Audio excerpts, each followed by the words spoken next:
Of my 33,499 chess games on chess.com, this is the one I remember most, from 2019.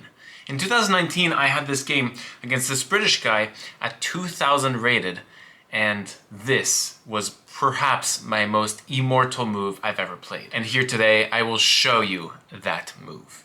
Let's start off the game. In the game, I went e4 and my opponent responded with g6. This is known as the Pirc defense, or as you would say in Eastern Europe, Pirc defense. So the Pirc g6 is a hyper-modern opening that entails in giving white the center here for basically quick development, and then the black pieces would just attack the center and try to fight back and get some of that center for themselves. Now, I am used to playing against this, so I played the opening very fast and hop on, taking that center very handsomely. My pawns are taking up a lot of these major central squares in the black camp, and I'm really leveraging this pawn here on d4 with two pieces, developing my king side minor pieces to castle short very fast, and after castles, I castle immediately. c5, exactly as I said, right? You want to attack my center as the black pieces. Here I play rook e1, and after takes, I take. What I could have done better, and what black does right now, is bishop g4. This pins my knight to my queen, and usually, in the Pirc defense, it is known that this light square bishop is pretty bad. And so a common, very normal move, and especially encouraged move to play is h3. So here, instead of rook e1, I should have played maybe h3, taking up that g4 square, so that this bishop doesn't come in on g4 to then inflict an annoying pin and even trade itself off on this knight on f3.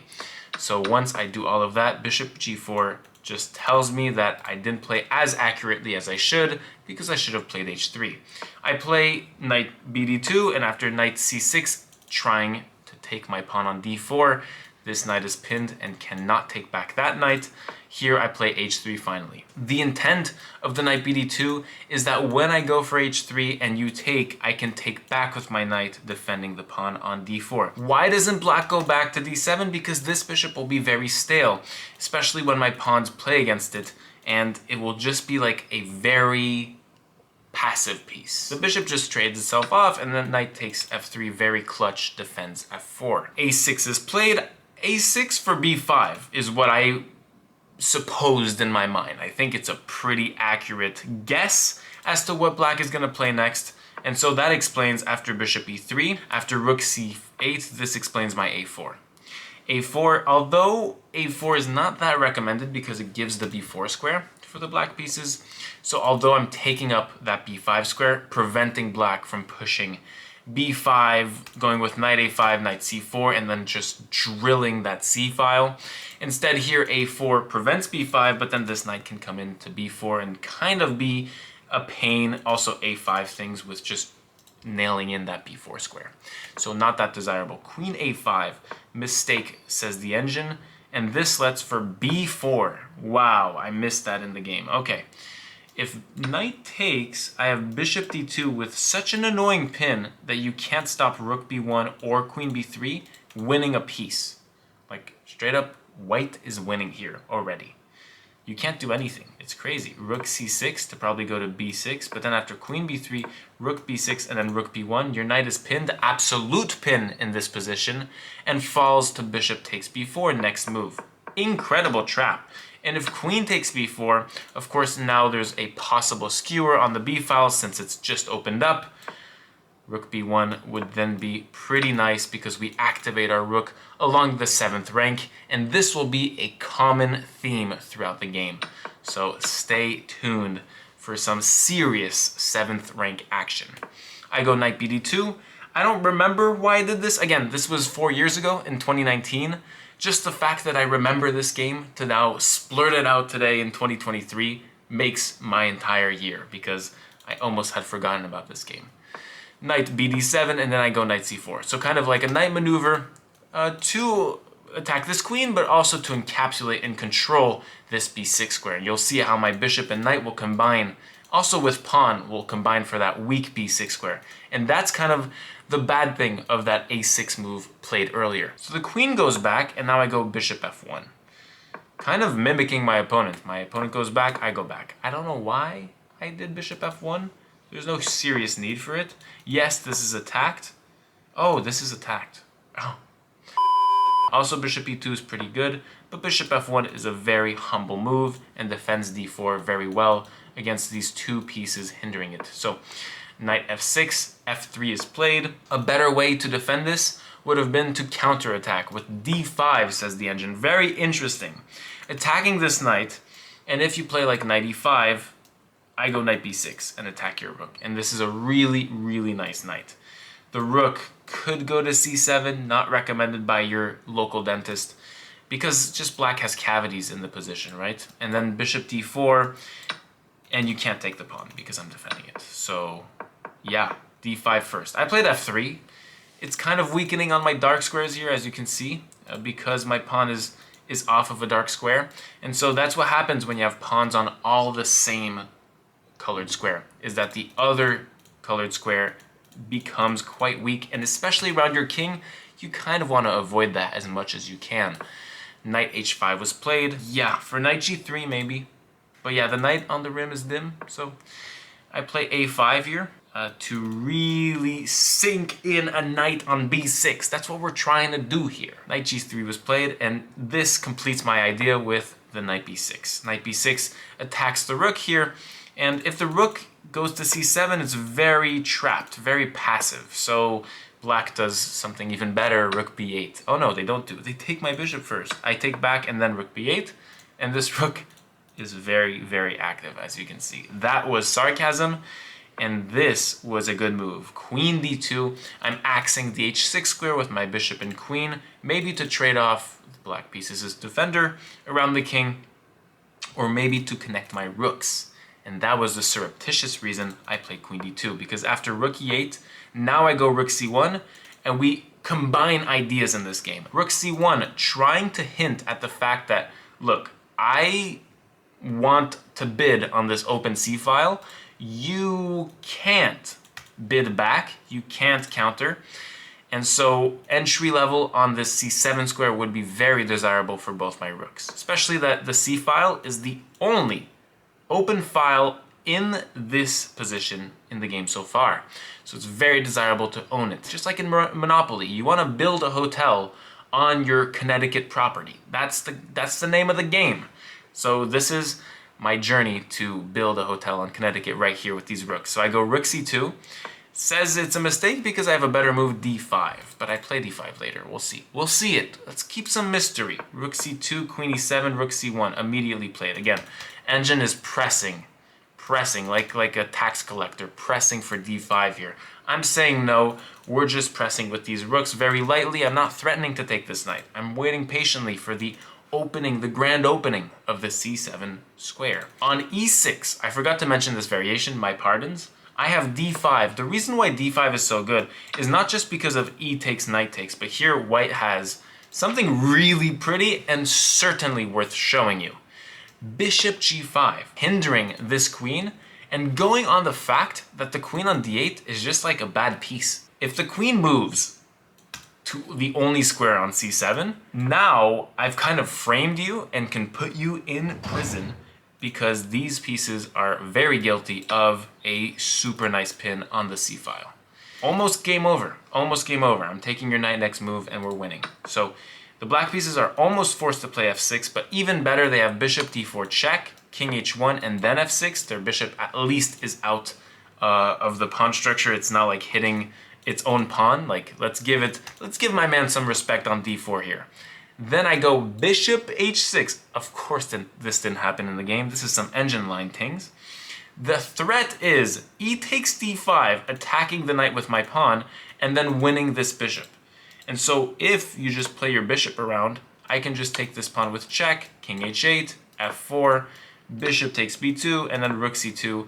And here, white are outplaying the black pieces. I mean, it's pretty clear. You can see that happening live on television. You take here, you win the piece, 2 pieces for the rook, and this is Very hard to convert, but also very nicely looking for the white pieces. It looks like we have all the control, especially with this nice bishop and knight infiltrating that black position and this central queen threatening both alleyways, kind of axed west and east on the black pieces. So yeah, that's a variation I missed.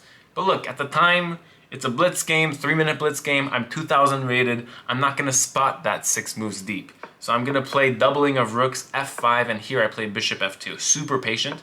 In fact, a little bit too patient. Bishop g5 is wanted since there's no f6 anymore. But after bishop f2, I keep my center. I'm just saying, look, if you take, I take you. And look, I have a nice center. I'm happy here. Now this is the big mistake that cost the black pieces the game and gave the white pieces ultimately so much action. Not in terms of material. I'm not giving you a free piece. It's to be earned still. But I'm giving you the tools to earn that piece. And so what does this e5 move let? It gives me the d5 square because this pawn was taking up d5. So after d5 attacking this knight, I can finally open the c file, what we've been waiting for this whole time. The knight moves to d4, and now we don't take this knight right now. We go rook c7, infiltrate on the ting. Rook c7, tempo move on this queen, and infiltrating on the 7th rank as said previously in this video. Super important. The queen moves to d8, super bad move. Queen f6 is better, and we'll see why.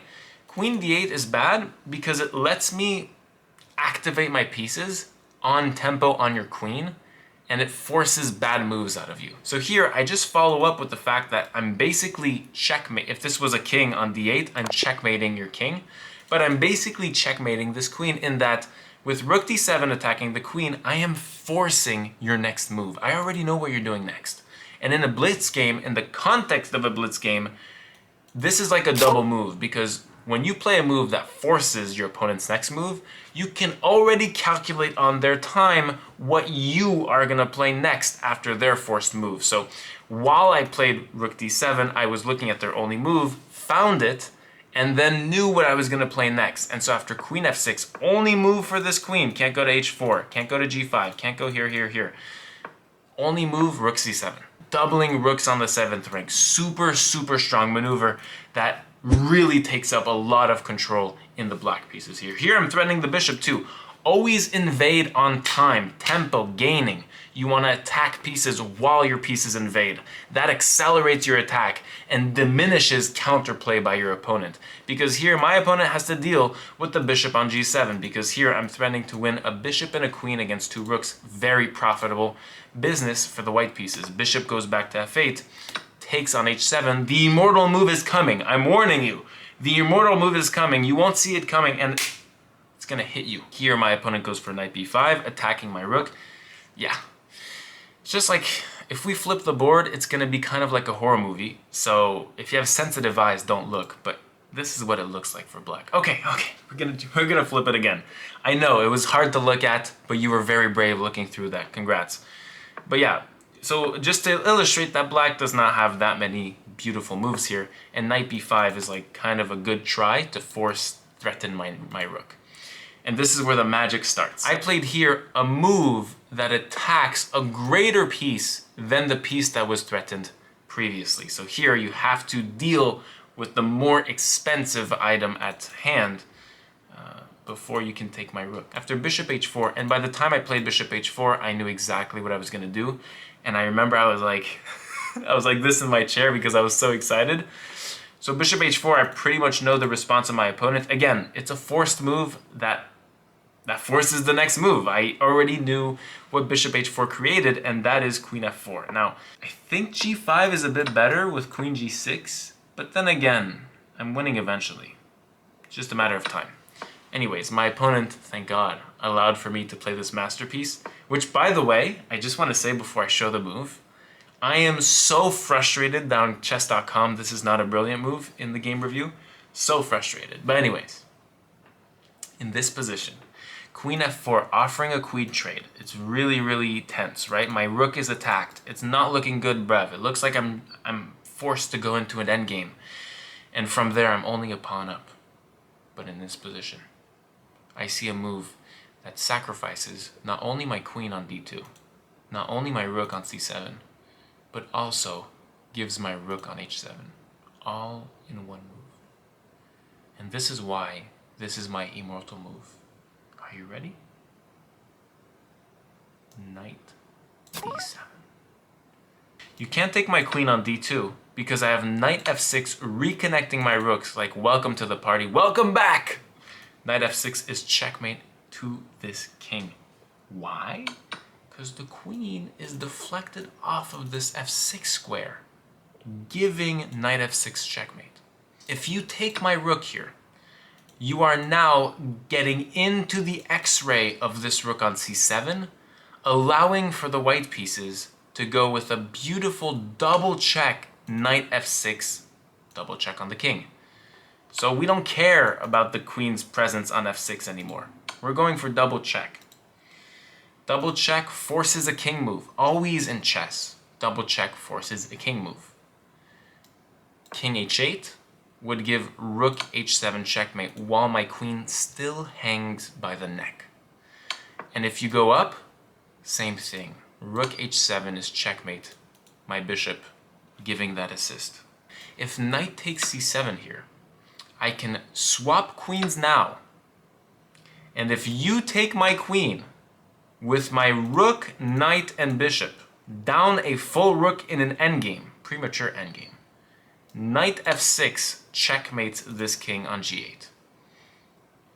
And in the game, after queen takes f4, my opponent knew that they couldn't take back because it's checkmate, so they played bishop e7. If you take my rook here, I have queen f7 check. King back gives like, just bishop f6. And then bishop g7 checkmate. So that's nice. So if bishop g7 now, I have knight f6 check, king g8, and then I win eventually. Like queen takes g6, threatening mate.